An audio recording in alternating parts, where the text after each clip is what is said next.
ทักทายสบายดีพี่น้องเมื่อสักครู่สุกคนเด้อมื้อนี้สน้อยกะขี่รถเมื่อนาจ้ากะสีอัดคลิปอัดวิดีโอไปนำเนาะกะเว้าคุยกันไปนำทางแล้วก็ได้ชมบรรยากาศข้างทางไปนำเนาะพี่น้องจ๋าสน้อยออกรถก่อน เมื่อวานนี้ฝนตกมืดสน้อยบ่ได้มานาเลยจ้ากะคิดฮอดแมวน้อย2 ตัวเนาะอยู่นาบ่ได้กินข้าวเลยค่ะมืดจ้าวันนี้สน้อยก็เลยเฝ้าออกมาจ้าหาปลาป่ะโอ้หนูไม้ หรือว่าเพิ่นหาปลาได้หน่อไม้จ้าเขากินตามฤดูกาลเนาะเพิ่นก็หาของกินตามฤดูกาลบ้านนี้นาน้อยกับข้าวนาเพิ่นก็กำลังเคี่ยวงามแล้วจ้าข้างทางเบื้องนี้ก็มีคือกันฝนฟ้าก็มืดมาอีกแล้วจ้าหลังจากที่แดดมื้อเช้านี้นิดนึงอุตส่าห์ตากผ้าไปเนาะพี่น้องเนาะตอนนี้ก็มืดขึ้นมาอีกแล้วสาวน้อยก็ฟ้าวออกมาซะก่อน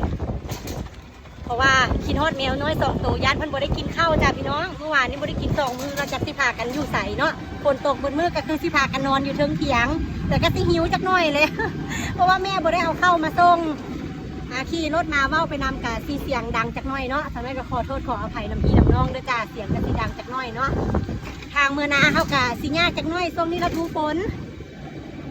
รถเที่ยวหลายกระทางก็เป็นรูปเป็นหลุมเนาะพี่น้องเนาะแม่บรรยากาศก็ดีจ้าอยากจ้อยคือได้ยังฮะโอ้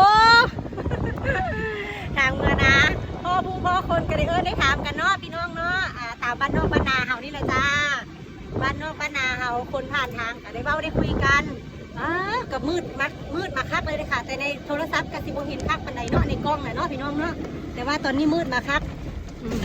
เมื่อวานนี้บ่ได้มาเดี๋ยวมื้อนี้สน้อยกะว่าสิลงไปเบิ่งโตงแต่ว่าคันน้ำหลายนี่สน้อยกะสิบ่สามารถยามได้เนาะเพราะว่ามาคนเดียว